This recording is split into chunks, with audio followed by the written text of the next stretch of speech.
The government opens up a portal to space hell, and Thomas Jane gets 4 quick no-scopes before realizing he's made a huge mistake. This is spoilers.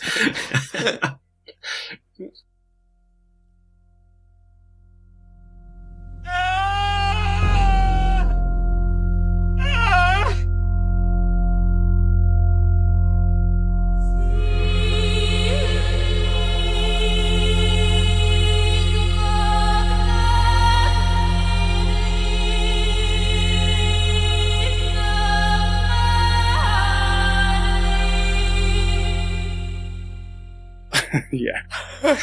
Welcome to Spoilers Podcast. Today we're talking about the Stephen King short story novella adapted for the major motion pictures The Mist, written and directed by Frank Darabont from 2007.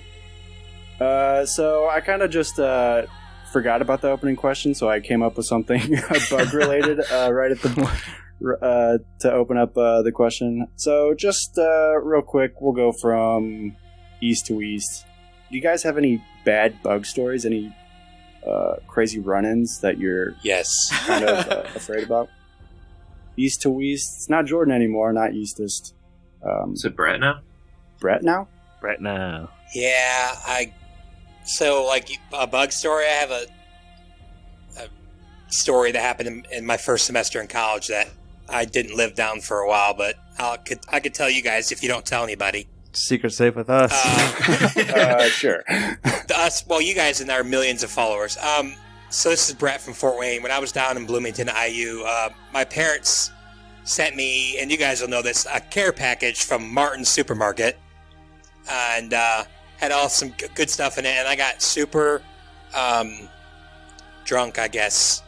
And I came back home super hungover, and I was watching football in the dark, and I just grabbed some muffins to eat. I had the bag on the floor, and I took a bite into the muffin, and I looked down at my white shirt, and I had ants all over me. Oh no! So I went and turned the light on, and you could virtually not even see the muffin because it was covered in ants. Fuck that! I had them in my mouth, just all over me. I had to run down.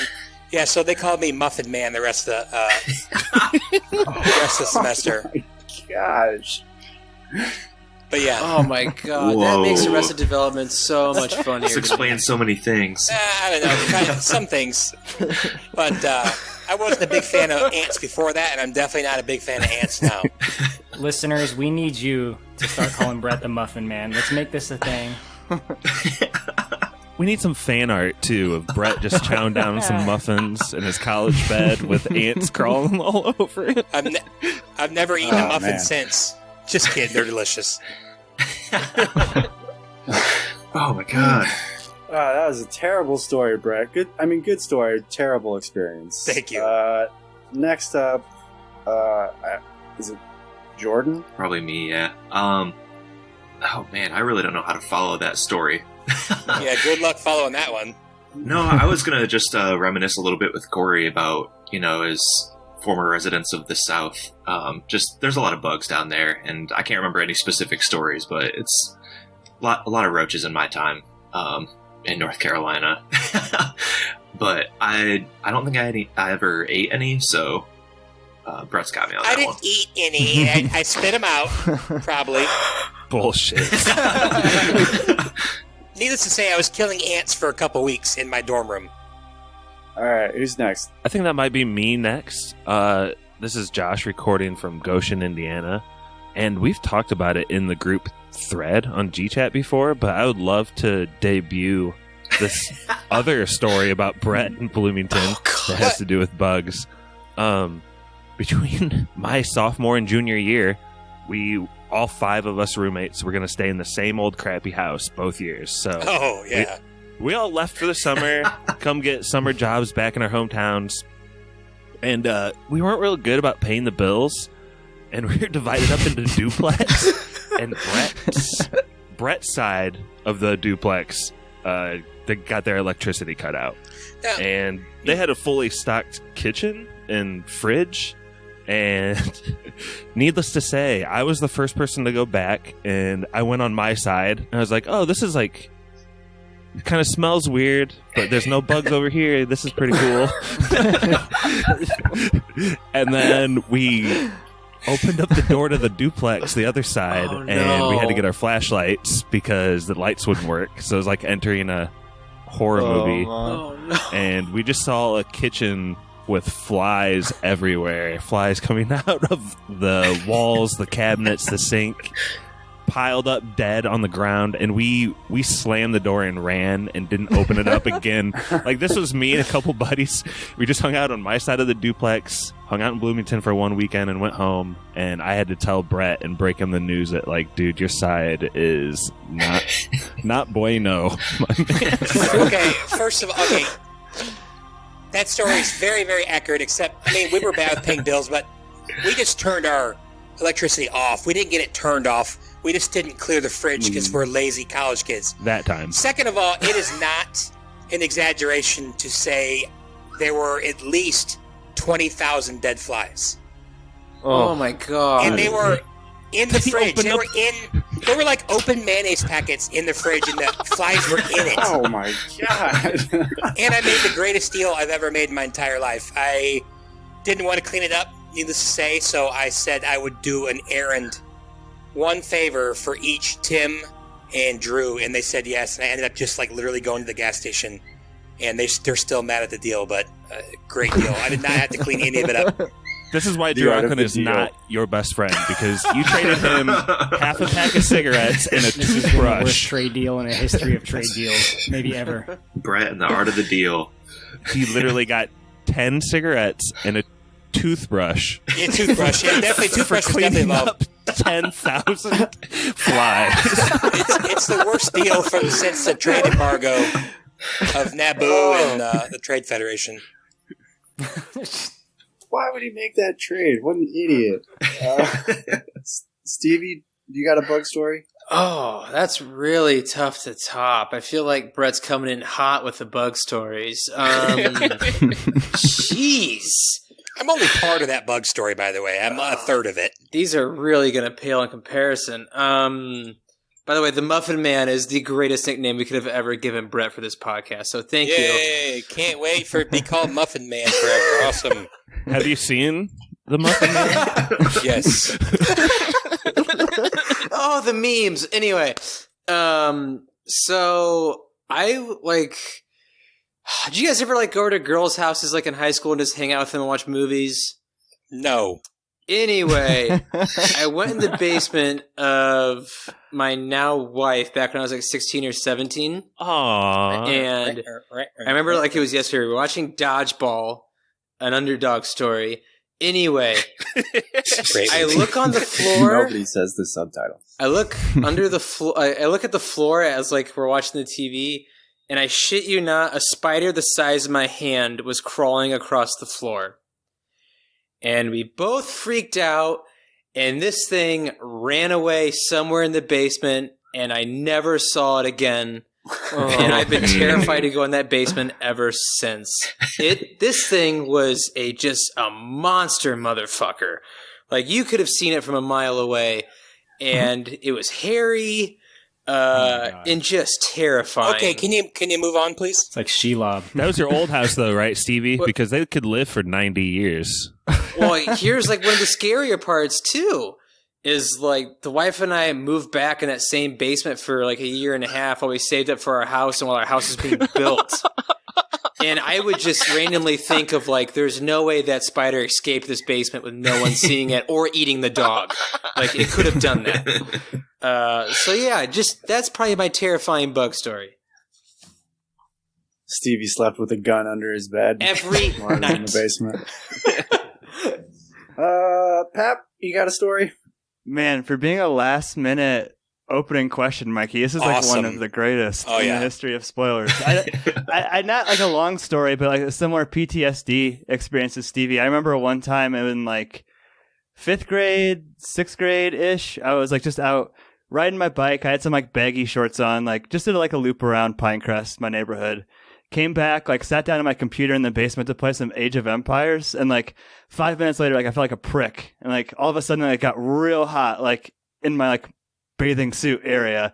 And I took off my pants. There were 3 hornets had flown into my shorts while I was biking. Crap. Like, and I just got like stung all over down there, and it fucking sucked. And I was like screaming, and like the real tragedy of it was like every time I rode my bike for like years, I had like do a little shimmy afterwards. Like I was so terrified of like a bug flying up there. But did you say a bathing suit area? Yeah, I didn't know how to put it.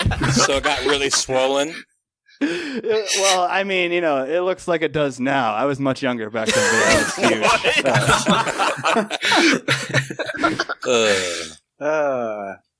huge. Corey, you got one? Yeah, this is Corey, Kylo Ren memes out of Simi Valley, California. These are some great stories. I don't have anything quite this good, but like Jordan, I lived in North Carolina for a little while. Praise up. It's a pretty tough transition going from California to North Carolina. Like, no one really educated me, but I was like walking through the woods, I think trying to take like a shortcut home from school. Big mistake. And when I got home, I saw some weird little fucking bug on me. So I tried to like kill it, but it wouldn't fucking die. And then I looked up my sleeve and there was like more of them. These little tiny bugs. I took off my shirt and they were fucking everywhere. Ticks, man. They don't die, by the way. So I like ran over to my mom. I was probably screaming. I was like 15 years old. And she helped me remove them. But I was like really freaked out going outside after that. Those are little arachnids. Fact check. Ticks do die. You have to cut their head off or something. You gotta burn them. You gotta stab them in the heart with a wooden stake. Just all horrifying stories. Mine isn't nearly as good, but I've been riding bikes multiple times and had a praying mantis jump out of a bush and fly at me, and I've fallen off my bike many times. Just from that exact situation. Do they hate you? Is that your spirit animal? Dude, I would be riding my bike in like my grandma's alleyway behind her house or her whatever. praying mantis garden. Yeah, and it's just there's just like a bush at the end of the alleyway, and I don't know, maybe there's like a praying mantis nest or something back there, but I got attacked multiple times by them, and those guys are scary. I hate praying mantises. They're so gross. Yeah. All right, well, we all had some pretty good stories for that question, which I'm surprised at. I kind of pulled that one out of my ass there, so that's nice. But we'll start.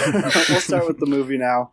Act 1, we get David Drayton. He is a movie poster artist, and there's a bunch of homages to like The Thing and like I think Indiana Jones, Gunslinger. Yeah, a lot of this art is really just art by a real movie artist, Drew Struzan, who actually painted those pictures. So I guess it's like an homage on Stephen King or Frank Darabont's part. But he's working in his studio at his house, and a storm rolls through and breaks his window to his studio. They go downstairs into the basement, and they come out after the storm has gone away, and they find that his boathouse has been destroyed by his neighbor's tree. His neighbor Brent, who's played by Andre Braugher, is a bit of a douchebag. A bit.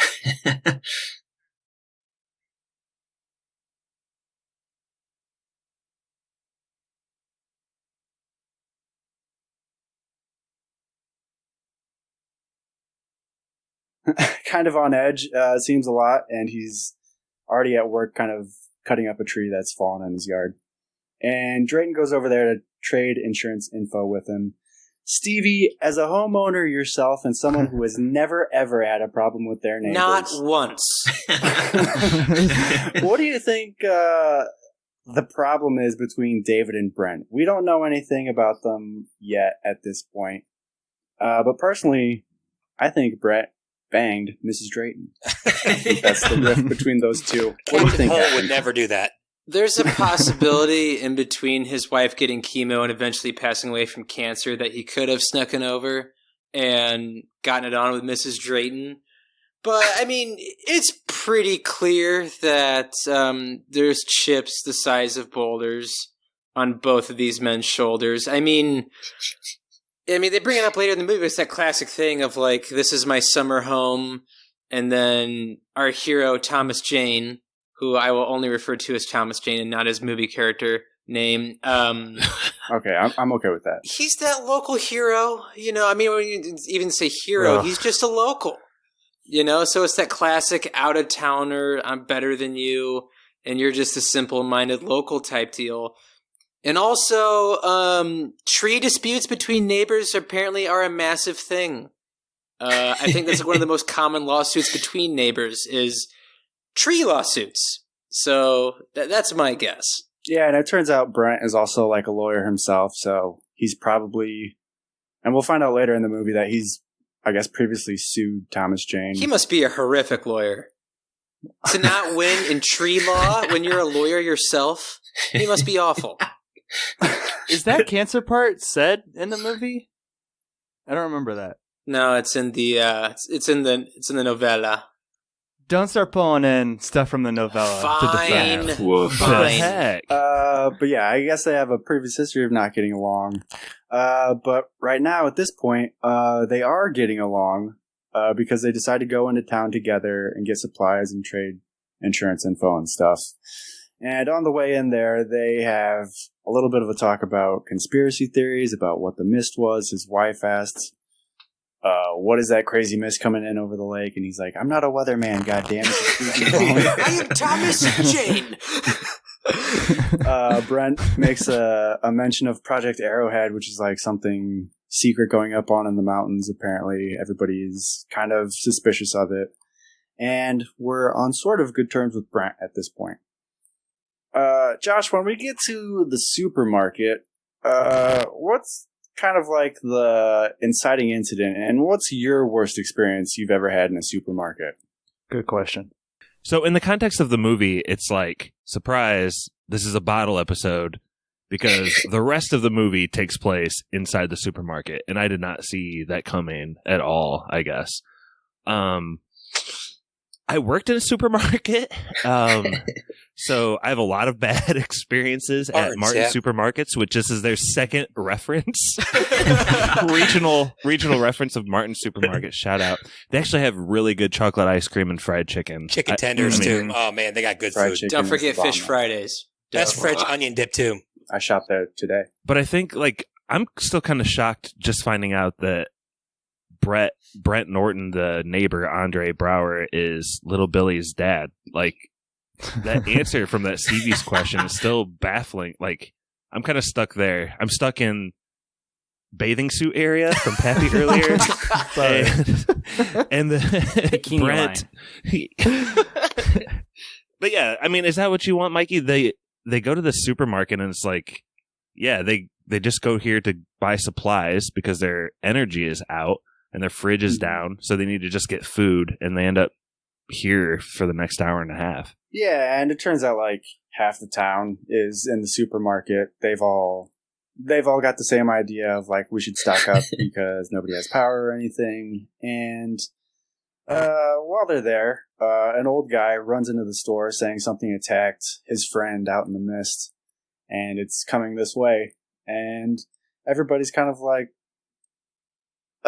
confused as to what's happening. Maybe is this guy lying? Is he going crazy?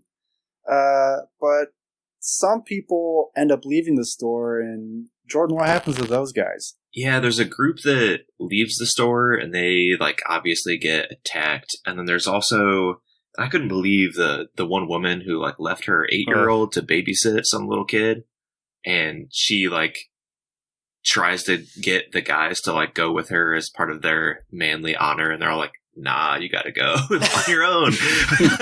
Nah, bitch, be good. But she goes, and I think we actually see her later, very, so very end. it's kind of unclear it's unclear at the time, but you kind of, I mean, I assume that she had been eaten as well. I like how Mikey said that half of the town is in the grocery store, and I feel like Pappy probably got it the most, but they're kind of split up into like segments of society, right? You have like the religious, the military, the normies, the left, the right, the hicks, out of towners, the jocks, the nerds. Season 1 cast of Walking Dead. One Saturday morning and lunch attention together. They're gonna figure it out. I don't know. I mean, yeah, is it supposed to be Stevie? I just like the ending is so different. That's why I was like, don't bring up the novella in this. But is it like is it supposed to be an allegory for society? Like, is it like on like that on the nose? Like, is that what's happening? Not so much in the book as like more so the book is more so a happening with monsters than like this is where it shows kind of like society is bad. That's what it kind of more so references. But in this movie, yeah, it's like let's gather up every single part of society. But the part that blew my mind and still angers me is every little grocery store in small towns like these has a little diner connected to them. And in every diner in the morning, there's 6 old men talking about the good old days or whatever's on their mind because they have nothing to do and their wives drive them crazy.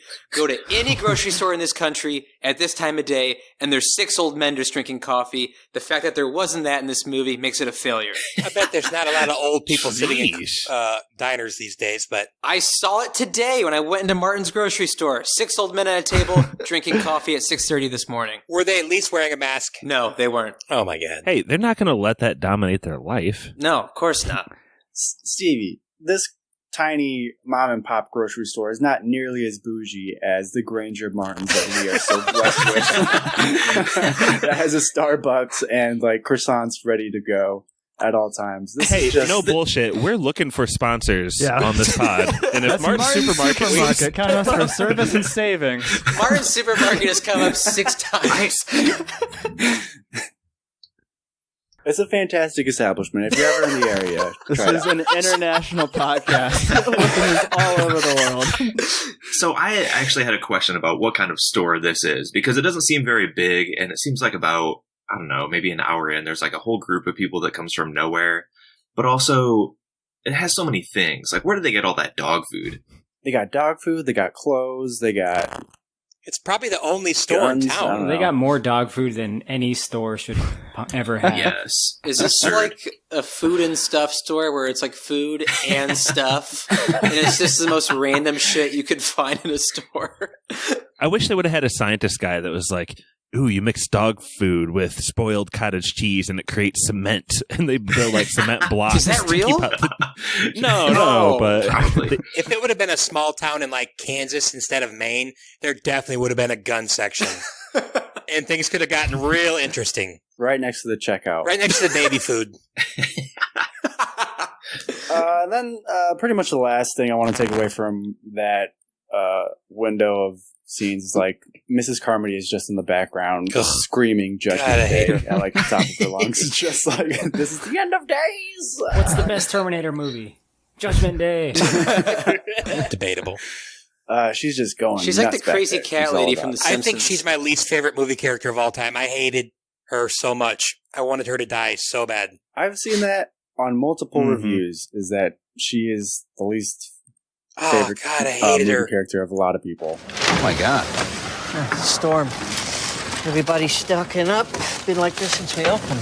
Crap your day, huh? I was a little pissed off this morning. Morning, Mrs. Carmody. With lies like these, I don't know how good it is, but I guess we'll have to make do. Keep your head down, pal. You know it. Is it believable that that person who they're just saying this is a crazy lady is able to convince No, that I crowd don't- that child sacrifice I don't is the think way to so, go? because they brought it up. I 36 mean, hours. like, first of all, you add in a mob, which, you know, is just hard to control anyway. Then you add in the fear and her making one little prediction, and then everyone else has like a confirmation bias when if she even says anything remotely close to what happens, they're like, oh, I mean, it makes sense to me. It might not have happened as fast as it did, but I think that all makes sense to me. But I've never been in that situation, so. well, there's a little clue in the movie that's almost like she does have some sort of a connection. That Yeah, the one fly, super scary yeah. locust lands on her.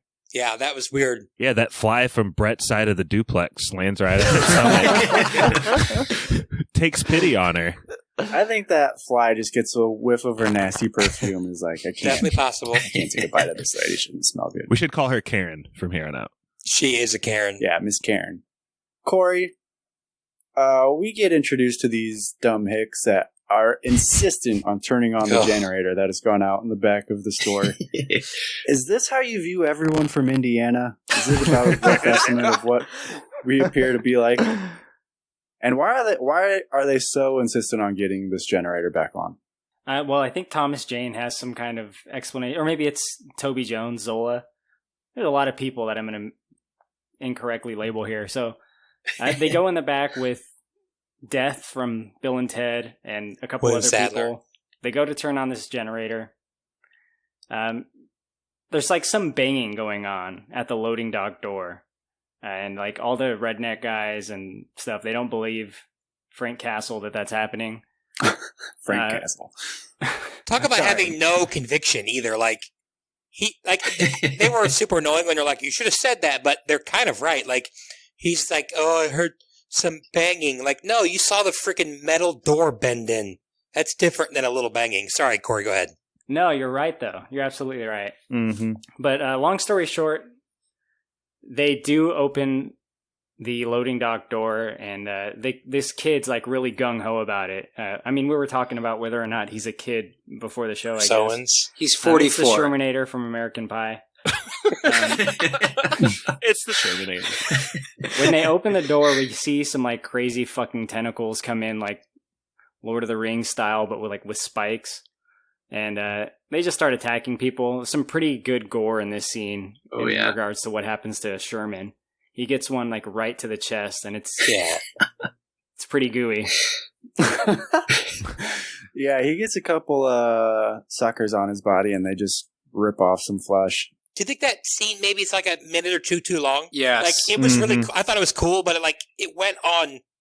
Like usually in a movie like that character's sucked that out and gone in like a minute, and this took like 6 minutes where they're like trying to save him, and we have no attachment to this guy. In fact, we all want him to die because he's a douche. But like, I don't know.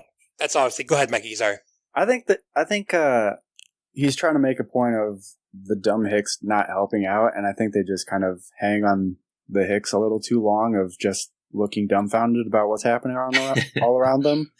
Because there is quite a bit of time where Frank Castle is just like, are you guys going to help out, or are you just going to sit over there in the corner while this guy is getting taken away? But yeah, I think it's an interesting scene anyways, because we get a little, I don't know, maybe insight into how these people are thinking from Ollie, because Ollie makes a point to say this is a problem that these guys can solve, and they just need to do it to keep themselves like preoccupied. And that kind of thinking, that's it. Yeah, that was it. That kind of thinking kind of like boils over into the rest of these people's decisions, especially regarding like the mob mentality later on in the movie. But yeah, he gets taken away and torn apart. It's pretty gruesome, but it is also a fun scene to watch. They didn't help him, and they go back out into the store. Frank Castle is like, hey, don't tell anybody what's happened out there. Nobody's going to believe it. We need to come up with a plan. Just go hang out by the garage doors or the back entrance door. Go have a smoke. Back by the beer. Go crack open a couple of cold ones and wait for me. It's Saturday. It's for the boys. Yeah. All right, Brett. When they get out there, the biggest dilemma that they are now facing is, who do we approach to convince that this is all happening, and what are we going to say to this guy? Like, how are we going to convince you that Bagger Vance was taken away by a bunch of tentacles? Like, what is your strategy for trying to convince Brent that just happened? First of all, I got a little whisper from my wife saying, are you interrupting? So I was interrupting. We talked at the same time, and I just took over. But anyway, so I'm trying to limit my interruptions, everybody. You've been great, bro. I would have taken him aside and taken him into the room and shown him, but I think he took advantage, or he took for granted that they were kind of getting along, and he thought that he would.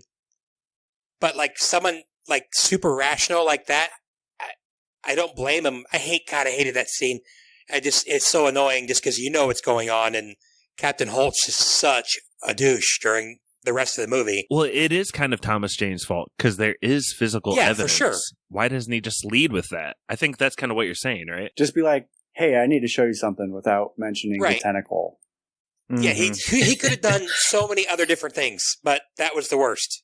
Yeah, and Brent doesn't want to be taken as a fool. Yeah. He's like adamant that for some reason, I don't know, Drayton would try to pull a prank on him in this situation. I don't know why he thinks that, but Drayton's a collector. Yeah, I don't know why he's so against going back there just to see what's going on.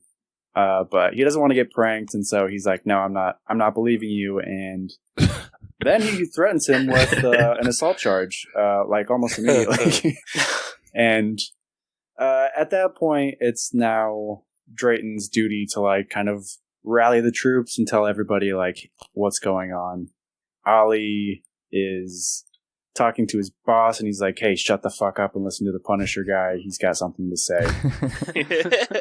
Hap, what happens when everybody is finally agrees to go back to the garage door and check out the tentacle? What is their reaction? I was relieved that the tentacle was still there, because I thought it was going to be one of those things where like the tentacle had like disappeared, like the Wicked Witch of the East, and like rolled up underneath the metal door or something. But the tentacle's still there. There's like a biker guy, I think, who's kind of part of this team. Like, it's becoming very factionalized. This team goes back to the manager. I think he pokes it with a broom or something, and it turns into like a goo or blood on the floor or something. But at this point now we have the managers on board, the rest of the group's on board. They kind of announce it out. And I'd also like to pause it here, is that like they have a gun, they have the manager of the store, they have military officers there. The fact that they lose control of the situation is a total failure on this part. Like they have all of the cards right now, and they lose control of this crowd. It's so bad.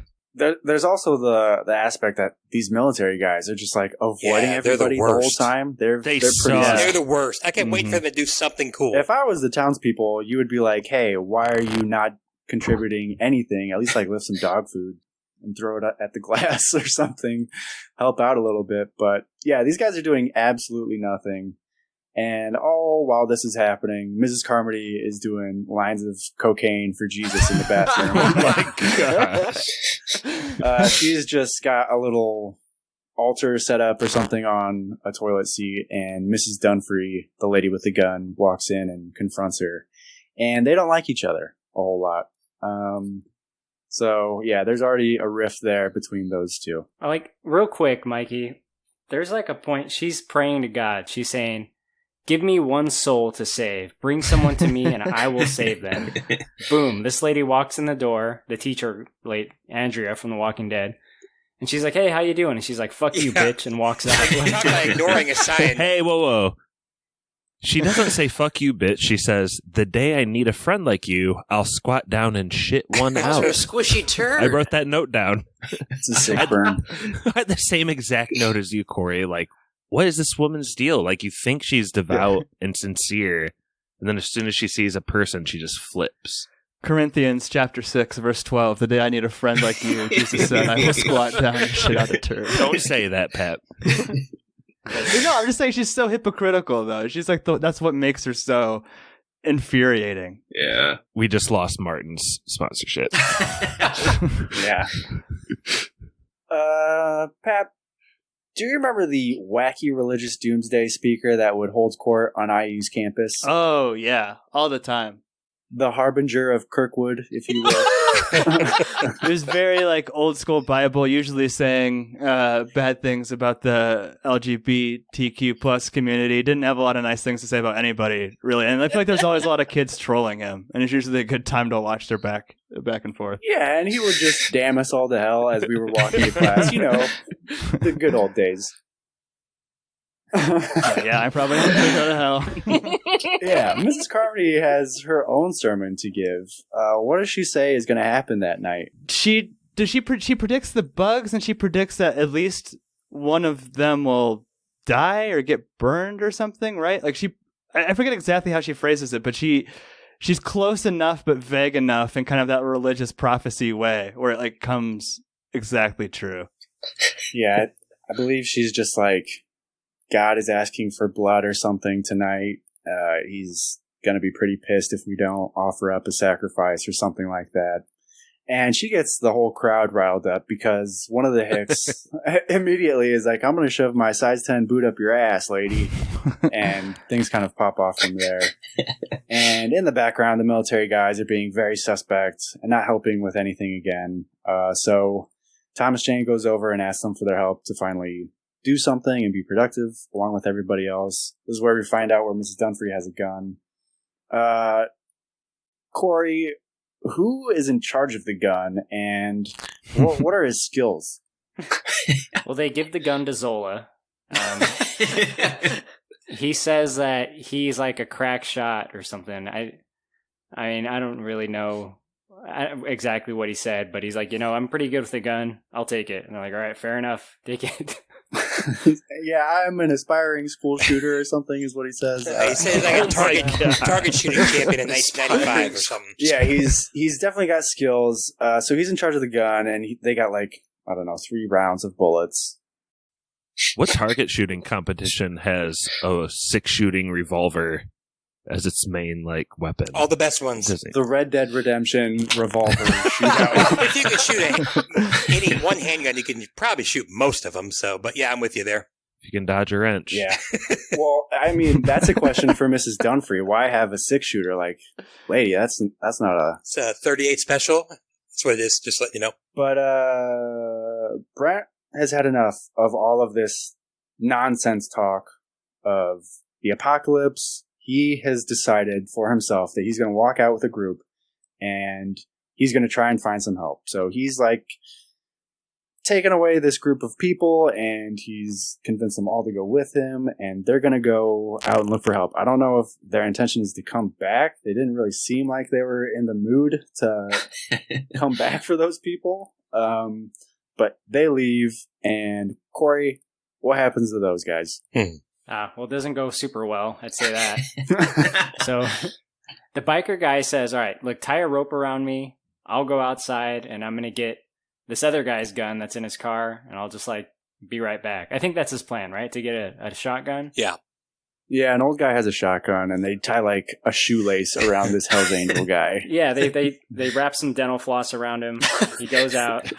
But you can see immediately that something goes wrong because the rope starts getting pulled and rope burns everyone's hands that's holding it. Oh, that was painful to watch. Yeah. When they pull it back in, it's just part of his body.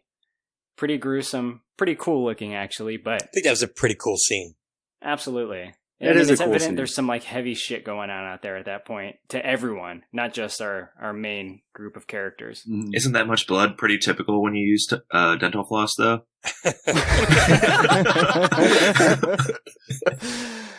If it has Teflon, yeah. Every time.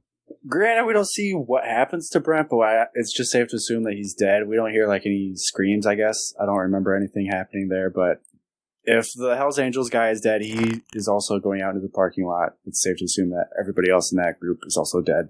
Are they in the novel? Because there's no hint to that later in this. I wondered if in the novel they were dead. Novella. I don't know. I didn't read it. I thought Stevie If anybody did. here has read it. Yeah. So, if I remember correctly, I haven't read it since, it would have been my freshman year of college. If I remember correctly, Brent and Thomas Jane's character have a much more fleshed out relationship. It's not just this kind of well, I don't believe you, I'm out. It's very much more building an actual relationship before he leaves. That's what makes it kind of devastating. And you never really hear from Brent again. So you don't know? Yeah, you really don't know what happens to him. So much of the first 20 minutes is spent developing the relationship between Thomas Jane and Captain Holt, That's and then a he just stretch. dies off screen. Not the relationship, but their conflict, right? The whole first 20 minutes is about that, and then he just dies off screen. Yeah, something is going to transpire from their whole situation. Will they become friends in the end? They have this conflict of the tentacle situation, the tentacle conversation. And I don't know, it all just kind of burns down to the ground really quick, and then Brent is just out of the story. So I thought that was a little weird. Pappy and Mike, would you guys have liked if Brent is on one of those military vehicles riding by at the end? Would that have been cool to you? I kept waiting for it. After seeing the first lady, or the other lady, I was kind of expecting that as well, but... I told my fiance if Brent comes back, this is one of my least favorite movies we've ever spoiled. And when the short-haired lady came back, I said, "Fuck you, movie," and like almost walked out of the room. I don't know. That would not made it cooler to me. Well, what if we get a scene with Brent dead, though? That'd be fine. Or the fact like they run over his body on the way out in that like SUV thing. That'd be cool too. Yeah, that would be cool. I like that idea. So yeah, after they yank in that bloody rope, now it's like Mrs. Carmody is like the prophet. Everybody's pretty much convinced at this point, besides the rational group of people that we will see later that leaves, is convinced by her being this kind of, I don't know, prophet of God in some way. And yeah, she's pretty much taking control, or is starting to gain power with these people. When in my youth, I thought she was the most unrealistic character of all time. And after the past 4 years, it's so fitting, and this movie aged so well. Yes. Like, it's pretty cool to see. They're not biting people. No, they're not. I guess I liked that character the first time we spoiled it in a Stephen King movie on Carrie. I didn't think they would have the exact same character doing the exact same thing again. He does love his archetypes, does he not? Yes, he does. It's just... It's actually Pennywise. That would be makes great. sense, actually. It's the turtle. Yeah. The all-seeing turtle. Jordan, when these bugs show up, what's going to be your go-to move to defend yourself? Personally, I'm a huge fan of the mops with gasoline on the end. That works really well. Super effective against humans. Exactly. Roll a 1, man. They have a couple different weapons. I mean, some of them are just like wooden spikes that they've sharpened. Obviously, who is it that has the gun? Ollie has the gun. And then, yeah, they soak mops in gasoline and take a long time to light them on fire, but eventually they get them. I think it led to one of my favorite lines in the whole movie. One of the guys like trips over the mop bucket and spills it everywhere. A guy runs from off screen. It was okay to laugh. It was the best part of the movie. No, a guy comes from off screen and, "Where are the goddamn extinguishers?" Oh my. Where are the goddamn extinguishers? He's not man enough to light a regular lighter. He deserves it. That was driving me crazy. Just light the lighter. Come on. No, that went on way too long. Yeah. Put on some Benny Hill music. That would have been perfect. Definitely. That's the YouTube clip. Is the guy killing himself, lighting himself on fire. It is hilarious, but Josh, I've got an editing thing for you. If you could just take the 5 seconds of that lady struggling to light the lighter and put it right before the guy catches himself on fire, it looks like she's lighting him on fire in that scene. And can I also just say, hey, this is Josh from Goshen, and if you like to get rid of bugs, Martin Supermarkets has a really good aisle with all sorts of torches off. They got some of the spray with SPF in it. It's a good spot. Mops and buckets, everything. Please pay us. Some have gas stations. Service and savings. It's a great establishment. Checkout girl gets stung by a big bug right in the neck. She gets taken out in a pretty horrific way. Probably the best death in the movie, or at least the most horrifying, I guess. Her whole shit with that army guy is so underdeveloped. Yeah, I kept waiting for it to be big. I need way more or none at all with that storyline. Yeah, it's really just like 2 scenes. I don't even know why they have the scene of them in the locker room at the store. It's really pointless because she dies like 30 seconds. I thought he was going to hurt her. I was like, I don't like this guy. What's he about to do? Because he looks like a vampire? He does. Do you think maybe it was because of they were trying to set up for later the fact that he was a local, yet they all treat him like he's Satan, literally Satan at the end? I don't know. That's true. To me, it was just like every spooky spoiler has to have like a sex scene before the first. Yeah, well, we didn't even get one. Bags or go home. I think they ran out of schedule and just had to cut it.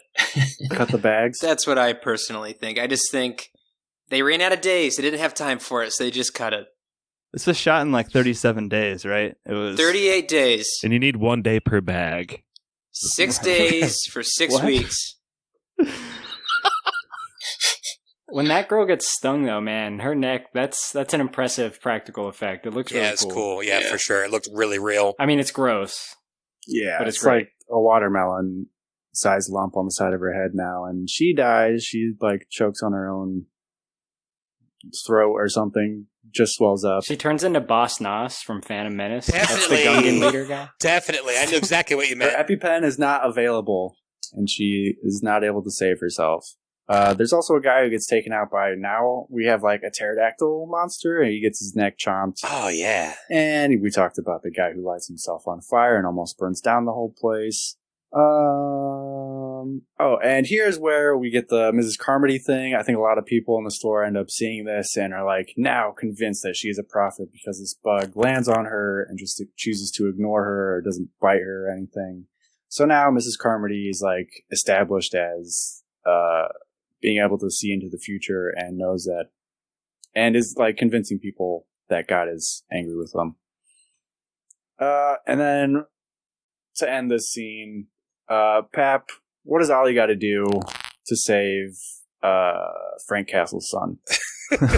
Oh, it's so badass. I mean, like, Ollie almost cuts off, what's his name, Normie's head earlier when he's swinging at the tentacles with this big axe. He's kind of a loose cannon with weapons, but yeah, little Billy's about to get, I don't know, bugified, eaten by this, like, Jurassic Park looking one at the I think it's the last minute. Doesn't Thomas Jane pull him away, and Ollie just like unloads into him? I think 2 or 3 shots, and they only have like 10 rounds, so you're kind of like keeping track in your own head, and you waste a couple here saving the kid who they could have just sacrificed and ended all of this anyway. But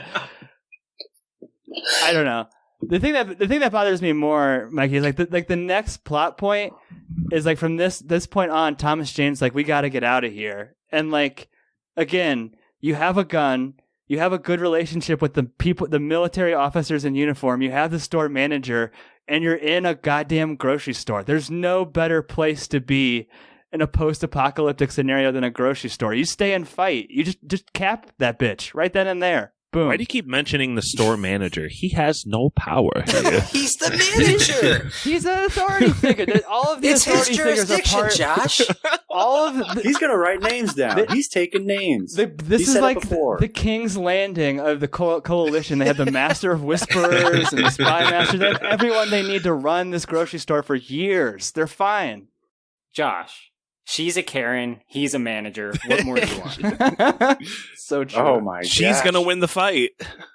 This manager definitely a bootstrapper, man. He started out as a bag boy, went from bag boy to cashier, then went to produce. He went all the way to the top, Josh.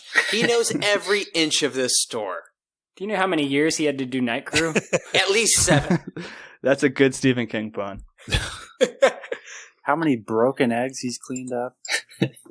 So yeah, Thomas Jane, I think, spends maybe just a little bit too much time beating the shit out of this pterodactyl. It's like he's going 2 minutes just whacking this pterodactyl on the ground. I think it's dead, but he's really going at it. And yeah, Ollie, cold as ice, aims down sight, presses R3, holds his breath, and takes a shot. Kills that pterodactyl monster and saves little Billy or whatever his name is. Stevie, Joe is the guy that lit himself on fire, and he's in real bad shape. He's in the back of the store. The fire extinguisher line is so good. You can also hear him in the background going, "It hurts so bad." It's straight Quentin Tarantino style, like. What's the plan to help Joe out now that he's in pretty rough shape? Well, I mean, why wouldn't you just kill him at this point? He wants it. Like, pretty cruel on his brother's part. It'd be hard to let go. Not give him the gun. He's asking for it. Like, pretty darn cruel, but like, is this where they're like, hey gang, we've seen people get torn in half out there. Let's go venture to the pharmacy because plot. Like, is that really what you're talking about? What kicks in motion? Yeah. They, for some reason, believe that one bottle of penicillin and painkillers is going to save this guy. He is toasted. It's the dumbest thing in the world. If I'm lit on fire, like any sane person, like, just shoot me. Mm-hmm. Like, I want to make a pact with you guys right now. Please kill me if that happens. No, we can save you. Come on. Joe is laying in a pile of dog food on the supermarket floor. I don't think he's going to get past his infection. But if I'm in a Maine supermarket in a small hick-ass town with 99% of my body covered in burns, just kill me, Mikey. Please. In that hyper-specific situation. In that hyper-specific situation. I'm in a Martin supermarket. What if we're in Vermont, Stevie? Don't kill me. Go to Starbucks that are involved in many of their locations. Jesus. Only in the very specific situation that we are in a Martin's and that you happen to light yourself on fire with a mop and bucket of gasoline. Do a shot every time we say Martins. Mikey, if I am ever on Mustafar and you have the high ground and I fall into lava, kill me. Do not let them. Do not let me turn into Vader, please. Yeah, so the plan is to go to the pharmacy. Hattie has had enough. This is a lady that's been like taking care of the kid while Thomas Jane is playing superhero. She has had enough and committed suicide with sleeping pills or something. Thomas Jane is now like, we got to make a plan to escape because people are going to start sacrificing each other, and I don't believe in society. Mrs. Carmody has now like poisoned the well with these people, so we got to save Joe, and then I guess their plan is to leave him while they make an escape after they get the medicine. Should have used him as bait. Just chuck him in there? I mean, really? Like, he's not going to serve a purpose in this dystopian land. I mean, can you kill him first at least? You might as well just throw him out as bait. He is willing. He's already cooked. Himself. He's done. Yeah, kill him, but don't throw him in there alive so he can have an even worse death. But don't waste a bullet on him. Don't waste a bullet on him either. You gotta. Yeah, that bullet is critical at the end. Put a frickin' pillow over his face. That's a waste of a good pillow. You're not gonna. There's not a lot of beds. That's how I used to kill burnt people. You think they got pillows at the food and stuff in Maine? Put a bag food on his face. That'll do the same thing. Actually, if you mix dog food and tuna, it'll make a great suffocator. I'm just saying, you throw him outside alive, he's making noise, he's already cooked, you're distracting aliens. That's the best way to go. Yeah, so, like, everybody in this group of normal, sane people have, like, agreed that society is shit besides Mrs. Dunfree. She's, like, holding out hope that they could stay at the supermarket and wait for help, but Thomas Jane is like, no, we can't do that. These people are going to start taking heads. And now Mrs. Carmody is ranting and raving about the apocalypse, and then she gets a can of Progresso soup thrown at her noggin by the old lady. After that, it's pretty much established that there's two groups now. One believes in the wacky stuff. The other is now going to start venturing out on their own and looking for help. So that group leaves for the pharmacy. Brett. Yeah, I knew you were going to ask me this. I promise you I did not intend to choose a movie with spiders, but they were very dumb looking. I totally forgot about these monsters in this movie. They almost had like Jack Skellington faces. They were so dumb looking. Very human-like teeth in some shots. What would you rate the CGI effects for this scene? If you watched it, did you? I watched some of it. It's pretty bad. The thing with even fake spiders and movies, if they show it from above or show it from below, it has a lot more of an effect on me. There's a scene when the spider's on the car, he's walking, and you see it from the bottom. That I don't enjoy that very much. Plus, a lot of it's a movement. But it wasn't too bad. I mean, it's reminded me of my least favorite part of Halo 2. If anyone's played Halo 2, the spider eggs that you had to shoot, yeah, I hated that. Oh yeah. But yeah, I don't know. The little ones were creepier probably because that's like my worst. I know, add it to a list of things that I've said are my worst nightmare, but that's like my worst nightmare. Yeah, I don't know, 4 maybe. It wasn't that good. They looked ridiculous. They looked ridiculous. I don't think the design of these monsters is very good in the CGI. I don't really thing holds up. But they do like mix in some practical stuff, and I gotta appreciate that. But while they're in the pharmacy, they realize that somebody left the doors wide open, so the mist has now entered the pharmacy. And as far as we can tell, the mist allows these monsters to walk freely. They're not afraid to go anywhere where there isn't mist. And it also makes it easier for them to like grab you, sneak up on you and stuff. And when we get in there, they're scavenging for all these pills and stuff. Josh, I love me a good old government conspiracy. What does this military police guy admit to, and what happens to him? I hated that part. In the pharmacy. Well, first of all, I'll just say that Brett was referring to the Flood in the Halo series. They're like, they come in egg things and they explode and they just keep multiplying. They're terrible. Oh, yeah. But basically, when they see all these spider webs, there's like people hanging from them, and one of them is partially alive, and he has on a military uniform, and he keeps like saying, sorry, it's our fault, or something. And I'm not very smart. I didn't really put together until a little later in the movie when he like just flat out says what he was talking about. But I guess he's admitting guilt. Like as a soldier, they knew stuff was kind of screwy. They were dealing with things they shouldn't be dealing with. And I think this is like the biggest kind of explainer of what the phenomenon is, right? It's like they were messing with a, quote, window to another reality, and the window turned into a door. It is very reminiscent of the plot to Doom. Just like opening up a portal to like hell or something, and then having all that shit spill into our world.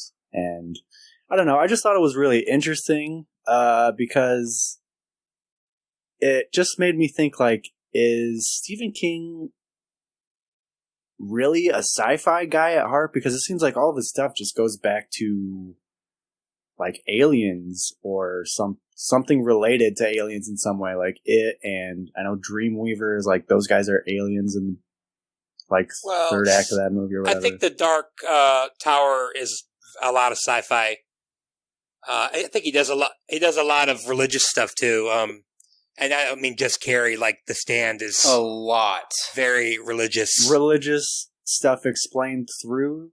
Yes, he does the same thing in the book Revival. I mean, that's pretty much religion and sci-fi married together. Like, he does those two pretty well. Yes, it's basically like sci-fi plus Lord of the Flies plus Martin Supermarket. The best grocery store around. We also find out here that some of these spiders have acid webs. They nail a guy in the leg, and his leg starts melting immediately. Jordan, does he make it? Oh. Acid web leg guy? Oh. Honestly, I cannot remember if that dude makes it. He does not. He dies like immediately. My bad. I loved how the old lady like knew exactly where all the drugs were in the drugstore. Like she had obviously snuck some pills before. Yeah, and when that one dude explodes with all the little tiny spiders is pretty great. Yeah, it's awesome.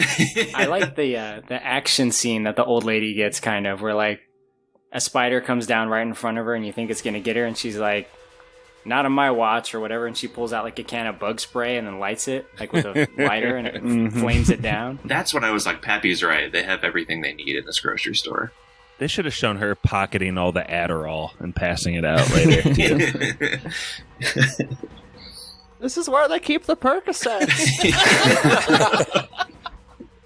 We're getting lit tonight. Corey, Josh answered a little bit of my question for you. The government conspiracy, plot device. I love that stuff in movies. Project Arrowhead. What happens to the vampire soldier guy? What does the mob do with him after the group gets back and they tell everybody what happened at the pharmacy? Vampire soldier. Dude, he's scary looking. Look at this man. If I was going to guess that there weren't any monsters in this movie, it would be this guy. This guy is scary looking. He's definitely weird looking. Well, he has angry eyebrows, so that's a bad sign. That's villainous right there. But when they when the mob finds out that the military was involved with this whole event unfolding, you can tell they're going to do something to this guy. They kind of like corner him. They make him like get on his knees. They berate him for a little while. And it turns out Frank Castle was right. They're going on to human sacrifices. Ain't his fault. No. Ain't nothing ever anybody's fault. But he denies it. He points the finger. This Judas in our midst. Judas! You.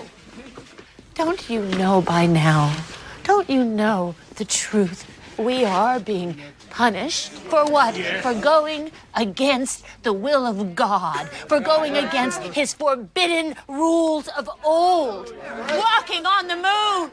Yes. Or splitting his atoms. Or stem cells and abortions. And destroying the secrets of life that only God above has any right to. Yes, I know. First, they stab him. They attack him, they stab him, and then they start dragging him outside. They're going to like sacrifice him to the beasts, and I guess they feel like that will appease them for a while. For the time being, I guess. I mean, they pretty quickly move on to wanting to sacrifice the kid, though. Oh, yeah. They, I guess a sacrifice is only good for 10 hours or something because they quickly turn on Frank Castle and his kid, and he's next up. But I love Mrs. Carmody's speech here while they're dragging him out, like, we should have never split the atom. Like, oh my God, I hate her so much. Yeah, just all obviously scientific discoveries that we've accomplished as the human race, and she's like, no, we should have never done any of that stuff. And I mean, this is the thing about this movie is like, is she right in some ways? Like, could you see how people would believe that this is some sort of religious experience? There's literally a Cloverfield monster out there. GMOs! It's been right about I think you'll believe just about anything in that situation. I mean, kind of like the earlier where the guys were looking for something to solve. I think towards the end, they're looking for some explanation why. Yeah, so, I mean, whether you should go on to sacrifice people almost immediately is one thing, but... That's definitely Old Testament stuff. That's, That is not what Jesus would do. No. He would drop deuces, apparently. All right, now Act 3. Josh... for everybody who's not trying to make the supermarket great again, what's their plan? What are they trying to do? People that are or are not? Are not. They're trying to escape. What everybody supermarket was never Okay, great. so there's like a group of like 7 or 8 people, and like one of the hicks or the bushwhackers, as I call them in my brain, he enters like the cult, and the other one grabs a wrench and he grabs the good guys. But there's like 8 of them, and they're basically like, we're going to grab the food, then we're going to go to my truck, which isn't as far away as that other guy's truck who got cut in half earlier. We're going to get in my truck with a shit ton of lights in it and drive away. And it's basically it. They're like, we are done with this bottle episode, and we're going to bust out of here. It's kind of what it is. Like, they see the writing on the wall. There's like, 30, 35 people there, and 20 of them are under this like crazy cult leader's spell at this point. And she's like, don't drink dairy. And they're like, hell, King Payman. And so they're like, we got to get out of here. We hid the groceries, and so we're going to get out of here. But yeah, she's waiting for him. She's now said that she wants the kid as the next sacrifice. And now Ollie sees what's happening, and he keeps that motherfucking thing on him at all times. So he assesses the situation, does an ocular pat down on Mrs. Carmody, and double taps her once in the head and once in the belly. And the group of non-weirdos runs out into the parking lot and tries to get to the car. Ollie doesn't end up making it. He gets eaten by the Cloverfield monster. He gets ripped in half and drops the gun on the hood of the car. Brett who makes it into the truck? Okay, so you got little Billy, which I'm going to call him that now because that's hilarious. Thomas Jane. Brent's son. Brent's son. No, I'm not going to. I don't believe in that conspiracy. The woman, what's her face? No. Andrea from The Walking Dead. Yeah. The lady from one of the many people from The Walking Dead. The old lady in the back, the teacher, and then the guy who, I don't know, I like him. I like him in the movies he's in, but he's just the older guy who doesn't really believe in humanity. So 5 people in all they get into. When he kept talking about his Land Rover, I forgot what it looked like. I'm like, oh, it's probably really nice. And then it goes out there and it's like a piece of crap. So Josh also made a point of like, well, early in the movie we established that light attracts these bugs, and Josh made a point of like, this guy's truck is specifically covered in way more floodlights than a normal truck ever is. He's got like a Jurassic Park Jeep out there that he wants to drive around in. So that's kind of an interesting decision. But yeah, these poor suckers that are left to ride around in the car in like complete zero visibility are just driving around aimlessly. Pap, they try to make it back to Thomas Jane's house. What do they find when they get there? Thomas Jane's like, oh yeah, I have a wife. I haven't thought about her in the last 2 hours of this movie. I better go check on her. And she's wrapped up and dead. It was kind of a cool callback because, you know, the inciting incident was the storm. And I don't know, is it I guess maybe it's a Stevie question. Does the storm cause like the meltdown at Arrowhead, or did the Arrowhead meltdown cause the storm? Like what came chicken first? or the egg? So you're talking about like this, just a normal storm in the beginning? Yeah. Are they related at all?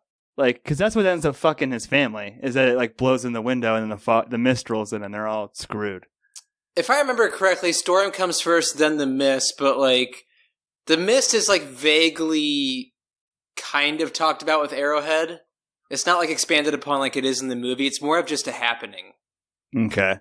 Yeah, and so at this point now, like his family's dead. The woman, they've like specifically said she has no family. The 2 in the back are olds, so it doesn't really matter what happens to them. They're like, all right, we're just going to drive south for as long as this tank of gas will take us, and then figure it out from there. Because they're in Maine. They only have one way to go, is south. Right. Which, I mean, is going to be a problem 30 seconds from now, because that is the only... They can't go the opposite way. Or at least they're not planning to go the opposite way, which would have really helped them. Who wants to die in Canada, though? I was just going to say, if they would have driven north to Canada, this movie would have been called Canadian Mist. Oh, nice. Opportunity missed. Opportunity missed. Canadian Mist. That's enough. Yeah, so they end up running out of gas, and they spend about 30 seconds mulling it over before they're all like, we should just commit suicide. And they only have 4 bullets, and I guarantee you I could make this work with 4 bullets. You put 2 people's heads together and you shoot right through both of them. Oh, God. But, Jeez. dude, I'm not going to... If I'm in that situation, you start to get inventive. I'm not going to pop everybody before... Depends on what kind of bullet. It's not a very strong gun. What's the rush, though? Like, why is he in such a hurry? I know, that's the thing. I agree, yeah. It's not earned. Well, this is different from the novella, I guess. Way different. Tell me, how is it different? I guess in the novella, they just get a call about something in Hartford. There's hope in Hartford or something, and then they end up... Yeah, they just drive there and it's over. It's so much better. He just like tucks his kid in at the end. Like all he thinks he hears 2 words on the radio, which is hope in Hartford. Then he just like tucks his kid in for the night, and that's that. It's like the same ending as Cell. Yeah, he doesn't put a bullet in his brain. Like in this ending, it's cool, it's different, it's just not earned at all. Like throughout this movie, Thomas Jane does not give a fuck about his kid. No. Like, he's taking care of everybody but his son. It's really strange. I don't know about all that. What don't you know, They Brett? make a point to have some pretty touching scenes between the two. Such as what? He says, Well, promise me you'll never let the monsters Yeah. get me. And with a tear rolling down his cheek, he says, I promise, son. I promise I'll kill you. Terrible before that promise. happens. Yeah. Promise End me, your Dad. fucking life. Promise Oh my me. god. And I mean, if you're gonna do that ending, like, don't do the Darth Vader ending. Like, just cut it, like, with the bullets going off in the car, then go to black. I'm not saying it wasn't earned. I take issue with you saying that he I doesn't wouldn't- care about his kid during the movie. No, but he seems like... He doesn't care about his wife, but he cares about the kid. Well, that's fine if he cares about the kid, but, like, if monsters came out of a mist and I'm in a supermarket, I would never let go of my son. Like, my son Yeah. would never be out of arm's reach of me. He shot his son with his eyes open. His son was looking at his father when he shot him in the face. That's the last thing his son saw on this earth. He couldn't wait 5 more minutes for his kid to go back to sleep. What the fuck? Could they not have tried to, like, walk or hike a little bit? Like, what was so terrible? Like, the alien deaths were pretty quick, too. Just, I'd stay in the car, like, and just hope that someone's coming to save you. I'd stay in the car for 10 more minutes. Just 10 more minutes. See what happens. 10 hours, man. 10 more minutes. The bugs aren't crawling all over you. You're in no hurry. Like, put a sock in the muffler and die of carbon monoxide Yeah. or something. That's a good idea. Definitely. Way Well, will smart. the car start, though? Well, have some foresight. Oh, yeah. Uh, Yeah, I guess if you get in the muffler. Here's my note, one of my biggest notes. Has anyone on the pod seen the movie Jerry by Gus Van Sant? Yes. Oh my God, Josh. I cannot. Okay. Me and my family watched that movie at, I'm sorry. I don't know. I was probably like in 10th grade or something. And we were all like, what the fuck is this movie? Because they're just walking for literally 90 minutes. And you're like, what is this? They're just walking through the desert. Gus Van Sant has made some trash movies. And that's he is so up his own ass sometimes. Do you It's see so the fucking connection stupid. to this movie, though, Corey, Mikey? Where it's just like, ends up being dreadful because he dies in the end. Well, Like the unnecessary death at the end when, like, oh, we could have been saved if we waited 10 more minutes. yeah, if you want to... Can we do a spoiler alert, Pappy, on this pod? I don't know how faux pod is, but... Just go I'm for going it, to spoil yeah. Jerry from Spoiler for 2000, Jerry? Okay. 2003. Jerry, going to spoil it. At the end, I believe Matt Damon just chokes Casey Affleck, his friend, out Matt Damon. to spare him from, like, the perils of dying in the desert. And, like, 2 seconds after that, like, a car goes by because they're, like, 20 yards from a highway. No, I think he does it because he's mad at him. Okay, let's not get into the art of it. Because he got him lost out there. That's why this I'm so thirsty because of you, Casey. Fuck you. But it's kind of like this. Like, our main character has to off his child and 3 other people he's grown close to. And, like, the rest of the movie is just him basically screaming in agony because he's saved by the military, like the end of Shaun of the Dead. And everything's cool now, but he just murdered everyone he loves. Dude, clean slate, man. Did you like this ending, Josh? No! Okay, yeah. Steven, would you have liked it more if Thomas Jane also ends up dead somehow in the end? I think you just have to leave it ambiguous, honestly. If you're going to go this route, I think it's... I mean... Because they only show, like... It's pretty much said, like, you know, there's what? There's 5 of us, there's only 4 bullets, or whatever. Like, I think it's better left to kind of the imagination of the audience if you never see who leaves that car. Like, if you want to show the military, cool, but I think it's much more effective if you never show who leaves the car. Like, maybe he spared Billy instead of himself or whatever. Maybe, yeah, he spared Billy, you know, maybe someone in the car wrestled it away from him. Like, not showing that, I think, is way better. Exterior shot of the car, 4 flashes, fade to black, end movie. That's all you need. Yeah. That's pretty cool. That's all you need. You don't need to show who survives. I hate that Darth Vader fall to knees. No! Like, that stuff drives me nuts, and Thomas Jane's probably a really nice guy. I don't know him, but I don't think he can really I don't think he has the acting skill to pull pull off a drop to knee no. It doesn't really work, Like, does it? No, he's a It's stud. just- I'll stand up for him. It just falls super flat and way more effective if you see the flashes going off in the car and you never see who exits the vehicle. I like it. I think it's good. But let's be honest, though. Britt and I were talking about it. Whether it's 10 minutes later, a week later, or a month later, Thomas Jane is going to kill himself. Yes. So it might as well just have had 5 bullets. I mean, he's going to kill himself. No. His life is over. Let's bring another Casey Affleck reference in. He's going to just Manchester by the Sea it and just walk around with his hands in his pocket for a couple decades. Being super I still fucking want to watch sad. it. I want to watch that movie. I want to watch that movie, so don't spoil it. But I heard it's brutally sad. So It's a black comedy. Dude, after all that, you can't kill yourself. That would just that would just make everything that happened in the truck a waste. Weren't they by Don't water kill when they yourself. Yeah. when they died of gas? When the car died, were they by water? They were just like in the middle of a forest on a road. I thought I saw water. I'm like, just take the kid out, drown him. What the fuck? Whoa. Don't throw the bird victim as bait, but drown the child. Kill him with your bare hands. Good Take idea. the bag of dog That's a food good that you idea. brought and smother him. No, what you do, you have the 2 old people fight each other to death. That way you have enough bullets for you, the girl, and your son. You do the Joker move. You throw like the spear and you say tryouts. I don't think anyone's gonna get my last zinger because my thing stopped. Oh, you need us to stop? No, you go ahead. I know I'm ruining it.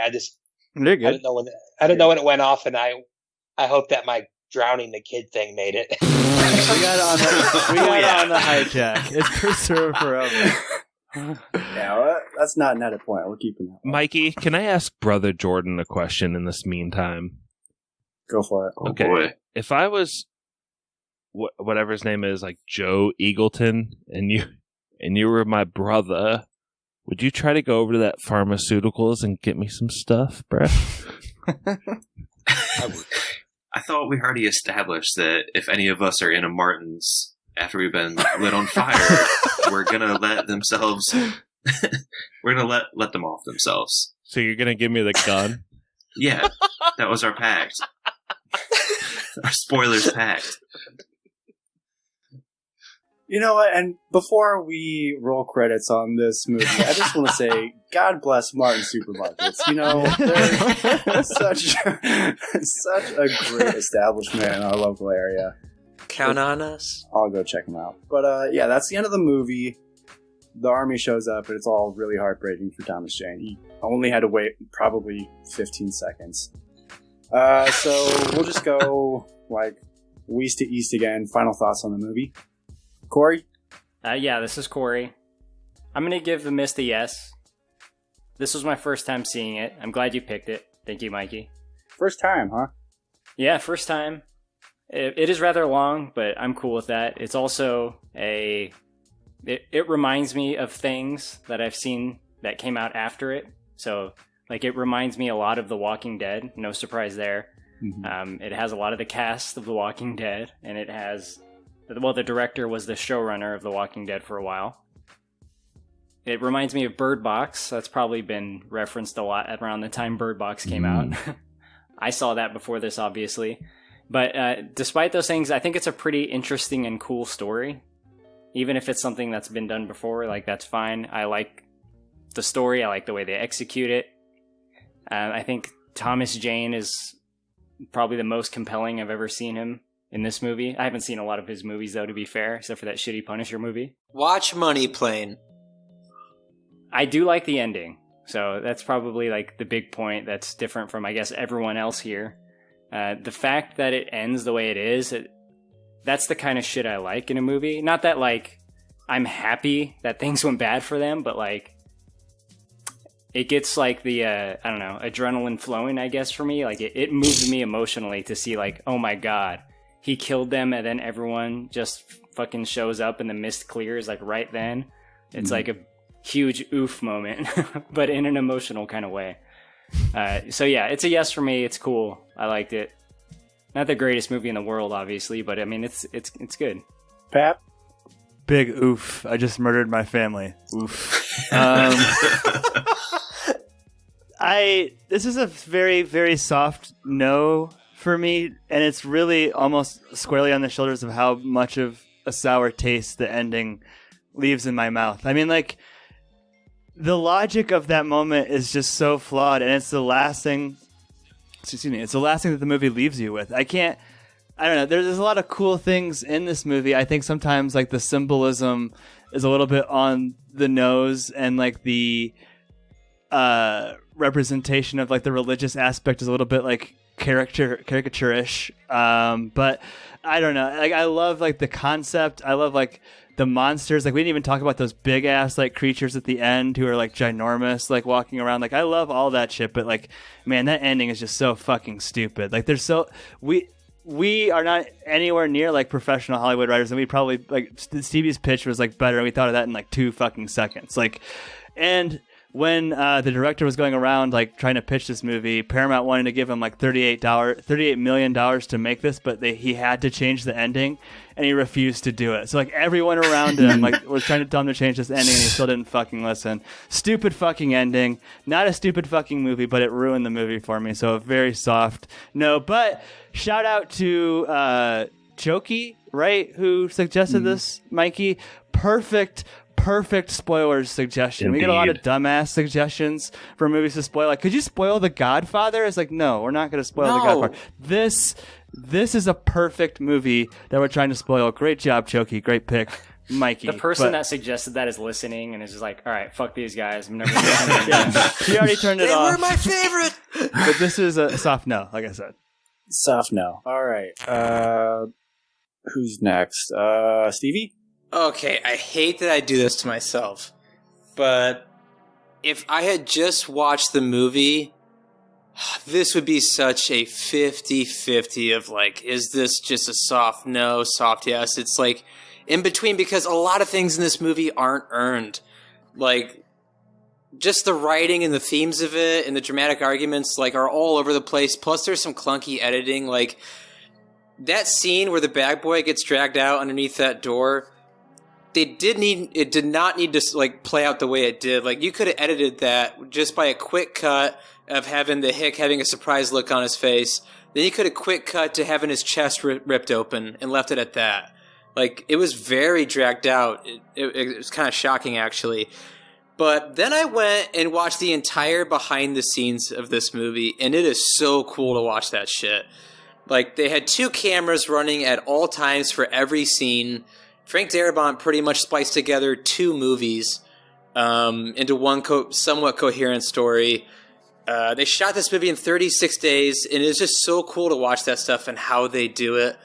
So I will give this a solid yes. Based off the movie magic of it all, it's just fun to watch. As far as the ending goes, God, I hate him falling to the ground screaming no. It just rings of Revenge of the Sith for me. I hate that.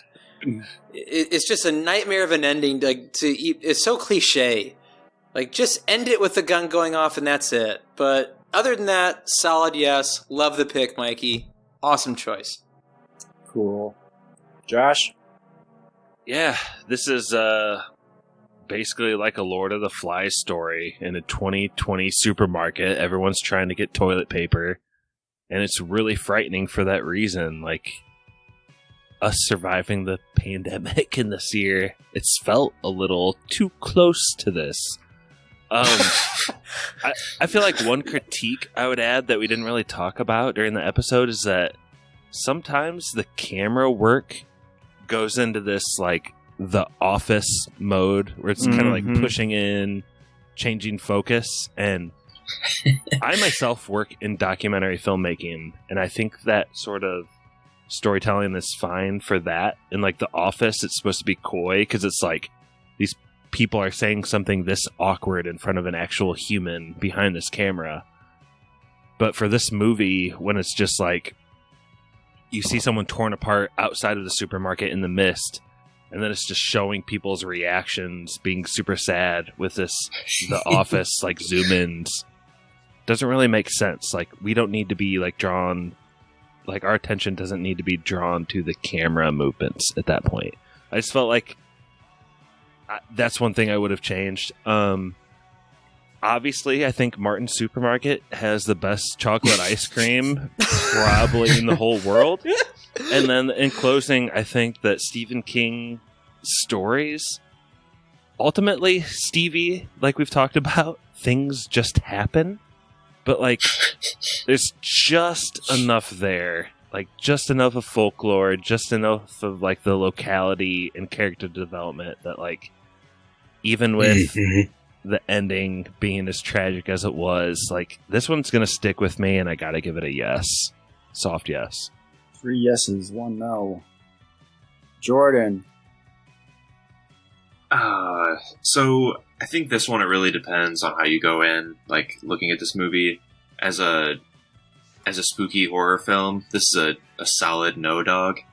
But as a comedy, I think this movie is great. I laughed so much. And I think I kind of gave it up early. It does get a little bit long and boring in the middle, but there are some really, really funny parts. Plus, I knew Josh was going to be a yes when there's that painting of a Clint Eastwood looking figure in the beginning. I was like, oh, this is a Western. Of course I'm in. The gunslinger. Oh, yeah, exactly. But yeah, it's a flaccid yes, I think is what that evens out to. Glad I watched it. I probably won't come back to it, but I think Jordan gave it a yes. Good work on the Martins account today, boys. Okay, Brett? Yeah, this is pretty much I would say a solid yes for me, too. Maybe in between a soft and a solid. Maybe like a diarrhea, I don't know, something like that. Yeah, I actually enjoyed it. The spiders weren't my favorite, but they look ridiculous. I'm kind of with Corey. I didn't mind the ending, and actually one of the reasons I didn't watch this movie is because I knew the ending. That's literally the only part of the movie I knew, is that he killed this kid and they were saved right afterwards. That was the big twist. How did you possibly know that? I don't know. On every list. Someone told me about it back in the 2000s. So the knots. I think it was the 2000s. Everyone's trying to do like twists and stuff. But yeah, I enjoyed it. I hate. Oh my god, I don't even like making jokes about the lady because I hated her so much. It's like the most satisfying shot to the brain I've ever seen. I don't need to say much more. It wasn't scary at all. Couple jump scares, but no. But I enjoyed it. That's not Stephen King's best adaptation by far, and it's not Frank Darabont's best Stephen King adaptation by far. So, but I enjoyed it.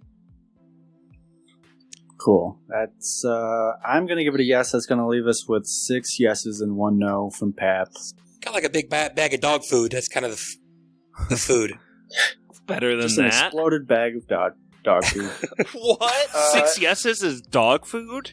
Come on. No. Well, let me give my final thoughts first. I do think it's a good movie. I think it's fun, and like Jordan said, there is some comedic parts. It's a lot of funny stuff happening when these people die. But yeah, the CGI is not great. That's kind of a downer. I think if it was better, I would like this movie a lot more. Maybe give the monsters a different design. I think they're pretty goofy looking. And it's just too long. I feel like maybe if you cut it down to 90 minutes, maybe 100 minutes, it'd be a really good experience, a really tight-knit experience. And it just would keep the action going at a faster pace than what we get here, because there's a lot of just standing around, talking, deliberating with Mrs. Carmody and all that stuff. Maybe I would like more backstory into the government facility that started this whole thing. But when it comes to the ending, it's not for everybody. I saw a lot of similarities with Stevie with Last of Us 2, how it's just compounding more dread onto an already terrible situation, and that it just is never kind of stopping. It's always kind of in your face, relentless dread. So that is kind of like the main problem I had with that game, is that it just was maybe too much in the end. I think I would have been fine with the ending that we came up with, the ambiguous ending. But I think that would probably be my biggest gripe with it, is I just think Thomas Jane kind of dropped the ball in that scene. It's not even a very good crying scream scene. I don't know. He seems kind of awkward in that moment. and then he's just kind of... The other thing is, like, the army guys are just, like, hanging around, be like, oh, what happened in this truck, as they're walking by. Just kind of not concerned at all. Looks like everybody killed themselves one by one, but this guy. Open and close case, Johnson. So, I think the ending is just the worst part about this movie, but it's only like 30 seconds of the movie. So I'll give it... What was that? No, I thought you were done with your yes or no. I'm so sorry. No, you're good. I'm done now, if you wanted to say something. Did you give it a yes or no? Yeah, I'm giving it a yes. So that's 6 yeses and 1 no, and that's one fresh grocery bag guy ready to get chunks taken out of him At Martin's by a hentai monster. So yeah, it's preserve fresh. I think we'll take a break right now. We'll toss the spoiler man, and then we'll come back and play trivia. I don't know. Maybe we'll take another break because I screwed that up. Because we usually take a break after trivia, but I got to take a pee break right now. So Same. Take it away, Spoiler Man. Spoiler Man here. Our email is podcastspoilers@gmail.com. Twitter is @spoilers_pod. Our Instagram is podcast spoilers. It's lit. And we're back. Pat, you got something you want to say? Yeah, before we do trivia, quick spoilers housekeeping note. I teased this on a couple episodes, but pretty much like 99.9% sure that starting like the 1st of next year, most of the old spoilers are going to go in the spoilers vault. We're going to launch a Patreon. Like part of that will be like you can probably get your name read by Spoiler Man on the end of the episode. We're talking about spoiling a very popular animated series, and that would go behind the Patreon wall, as well as like requests for part of that. So if you want to listen to the old spoilers and you don't want to pay, now's your time. We joke a lot about sponsors, but we literally did, and a couple of people who checked the email this morning can attest to this. We really have been emailing back and forth with a what would you call them, like a men's hygiene product company. I don't know, men's grooming product company. As part of a sponsorship, but I literally said I don't want to have a sponsorship unless you give us free stuff and we can try it first to let our audience know if it's good. So we're shielding you from shitty products. If the Patreon comes, it would mean a lot if you could donate. If you have any cool ideas for the Patreon, let us know. Spoiler Man just told you how, and we'll try and incorporate that. But thanks, Mikey. Back to you. All right. Well, Pap was so gracious to give me the trivia order. He didn't want to embarrass himself live on air. I'm a merciful God. Wait, what? No. He gave it to me before the show started. And I believe it is Stevie, Corey, Pappy, Josh, Brett. Am I getting that right? And then Jordan?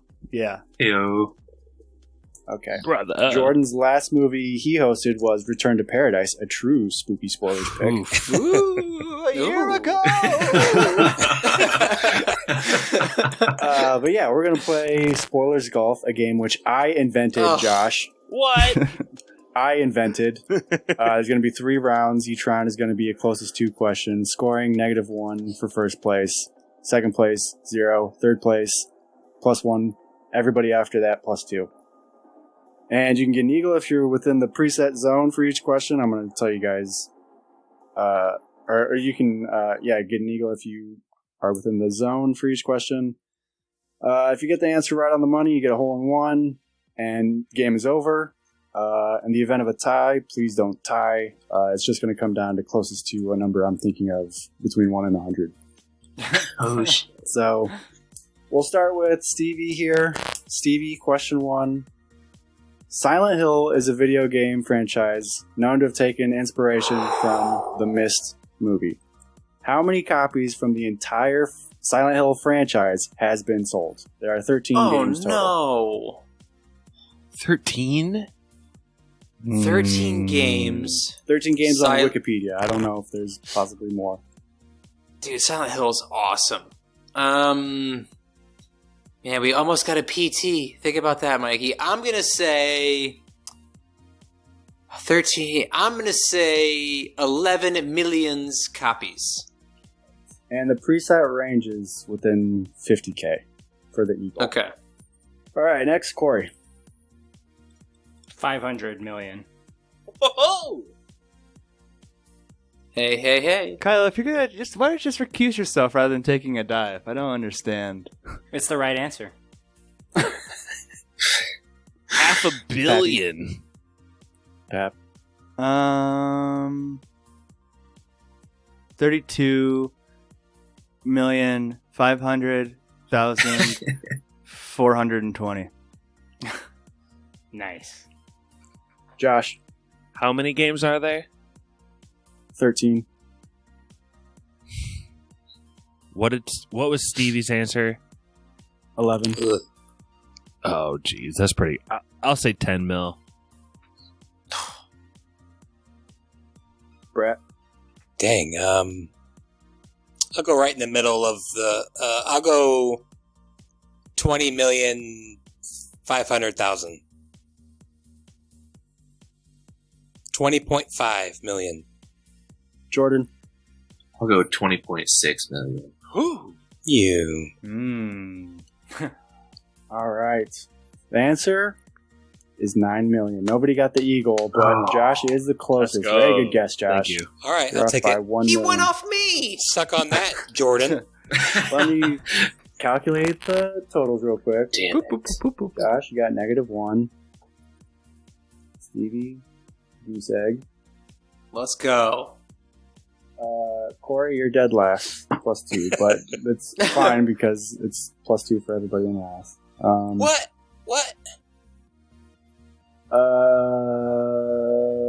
Brett +1. Okay. Yeah, and Pat +2, Jordan +2. Question 2. What was the worldwide gross for Thomas Jane's 2004 movie The Punisher? Eagle range within 10K. Stevie, you're up. The Punisher. Worldwide? Yes. I'm going to say worldwide, The Punisher made $155 million. Corey? 200 million. Pap? 220 million. Josh? 190 million, Mikey. Brett? What was the 150 was the lowest? 155. Oh man. 154 million. Jordan? 150 million. Ooh. Love it. The cojones on these boys. Okay. I was gonna guess like 90, but Stevie setting the pace. The I hate worldwide you all. the worldwide gross for The Punisher was 54,700,105. my original guess was gonna be like 72, and then I was going like thinking 90, and you guys got me all jacked up. Oh, so good. I'm so bad at this game.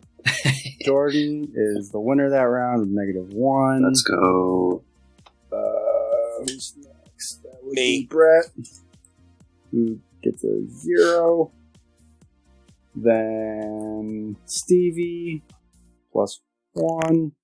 I'll take it. Everybody else +2. Oh, 3 people get +2? Yeah, because if I keep increasing, it's just way out of hand, and then you're out of the game pretty quick. All right, last It's his question. game, Josh. Well, can we I get a score invented update? it, Josh. Yeah, what is the I score? created it. I have +1. That's all I know. All right, hold on. Stevie right now total +1. Corey Let's go. +4. Oh. Pap +4. All right. Josh, +1. Brett, +1. Jordan, +1. Let's go. All right. Nobody's out of it yet. You can still guess right on the money and win instantly. So keep that in mind. Make your next guess good. Question 3. How many episodes of The Walking Dead has Frank Darabont written, according to IMDb? Jeez. That's the bomb. Oh! Does he still do it? No. Corey said he left. He left a while ago. Huge. Right? Right. I'm pretty sure I know when he left, which might give me an advantage here. When was it, Corey? Okay. How many ones did he, he has a writing credit on? Like, actual writing credit? He was credit? like the writer and showrunner, but I'm just looking at his writing credits from IMDb. Okay, writing credits, I'll say 58. Corey? 32. Pap? Brett's cheating! Get out of here, Brett. I'm not asking for answers. I'm getting I'm getting That's a lot of stutters. What is happening? I'm going to guess 24 episodes, and I don't have anyone else in the room here with me telling me that. Josh? What was Stevie's answer? Or no, Corey's answer. Corey's answer. I said 32. 27. So what we have 33, 27, 55, and something else? 24. 58, 32, 24, 27. What's Jordan's score? +1. +1. What's the Eagle Zone? 3 episodes. Oh. Ah. I'll say 42.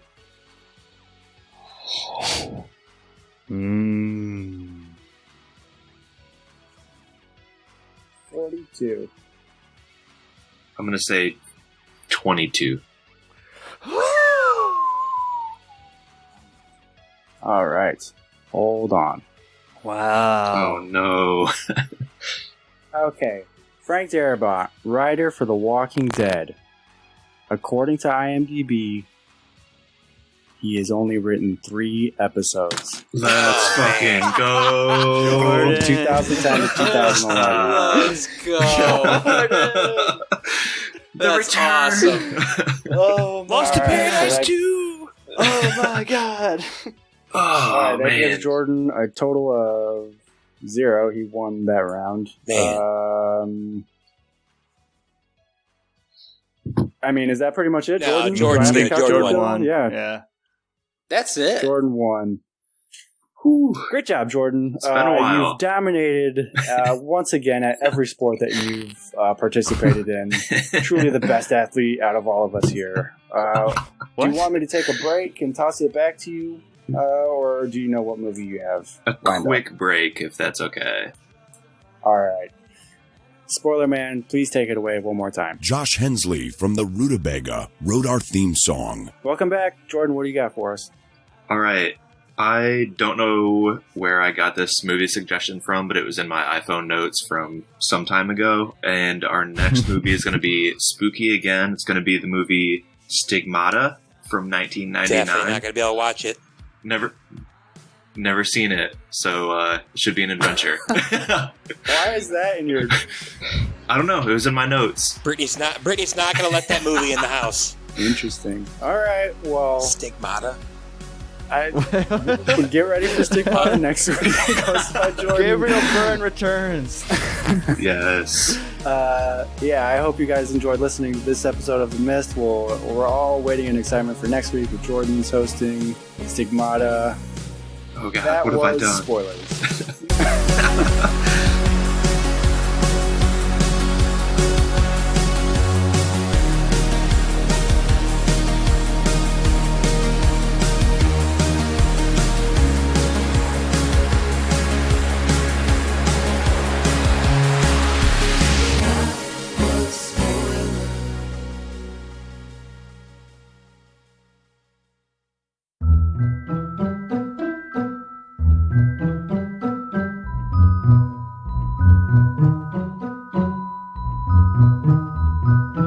So what's the deal with Stigmata? What? I don't know anything about this movie. No, I just brought it up on like Google image search. I don't know. Looks weird. Stigmata is a thing in a religious thing where people have supposedly had it. Obviously, some people choose to believe that or not. It's the wounds that Jesus had on the cross. Brett, you've never seen it? Sure, I saw No, I it don't. in theaters. I don't watch that kind of stuff very often. Oh man, that movie got my dad in trouble. I watched that at a young age. Is it an exorcism movie? On some levels, yeah. Sweet. I didn't give too much away. It's just there's some demons involved. Diamonds. I know some movies that like we'd never be able to watch this house, thank God. But like, I think Brittany watched The Exorcism of Emily Rose, and I've always wondered. You haven't watched it? She said it's she just like the friggin' scariest movie she's ever seen. So. Oh really? Yeah, she doesn't do well at the demon stuff. I'm more ghost stuff. She can't handle the demon stuff. What's the difference between a ghost and a demon? Ghosts are friendly, like Casper. Josh, if you have to ask that, then you don't know. I'm just kidding. Ghosts are tormented souls. They may have been good in unfinished business in their lives. Yeah, they have unfinished business. Ghosts just... We're going off the Casper the movie rules. How did no one choose Casper yet? 5 years into fucking spoilers. Let's go. Because we just did it. It's a big dumb movie. All right, guys, it's midnight. I am out of here. My stuff is uploaded. See ya. I'll see you guys. Awesome episode, Mike. Thanks. See ya. Are you guys emailing $5 Shave Club? It was Manscaped? Manscaped. They emailed okay. us. Yeah. They do Fat Man Beyond, too. They do, like, the pube trimmers, right? Yeah. Yep. It's pretty much fit like, right in. is your bush out of control? I have pubes. Yeah. I could use that product. Yeah, Mark Bernardin was promoting it on one of the recent episodes of Fat Man Beyond. They emailed us asking for like plays and demographics, and we emailed him back. And then he said, well, it's like we would have a referral code or something. And I said, well, I don't want to do it without having a sample. And he said, well, give us your t-shirt size and underwear size. So if any of you guys have any Manscaped swag to try it out, I don't really think I'm going to do it. But You gotta do it. yeah, Wave's fine. Jordan, are you on?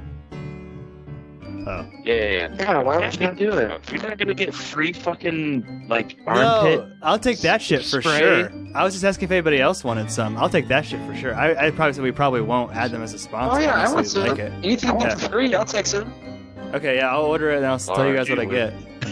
Large. I think we should get it, try it out, and if we vote on that it's good enough to vouch for, majority rules, we should at least... Do we get a lawnmower, Pap? Do we get a lawnmower? That's what I sent you, a t-shirt, not the pube trimmers. Yeah, we're not going to get lawnmowers? I don't know. I didn't respond to his last email. I was like, I don't know. I can only email someone twice in a day. I mean, even if it's just a 2.0, Pap. They'll give one to Kevin Smith, but not us.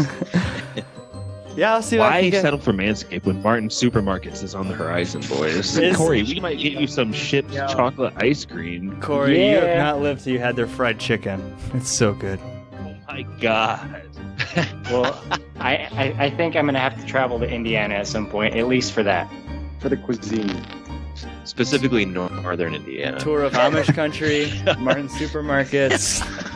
Corey, if we hadn't been in quarantine, would you have been out here already at this point? I would like to assume so. If I got an invite, for sure. Whoa. So a definite no.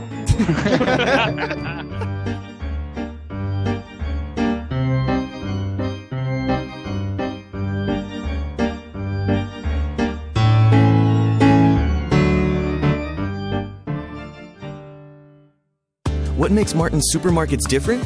Reason number 4. Lunchtime options. Salad bar, paninis, Martin's famous fried chicken and fish, kitchen fresh sides and entrees. Lunchtime at Martin's. Reason number 4, you can count on Martin's. That was Spoilers.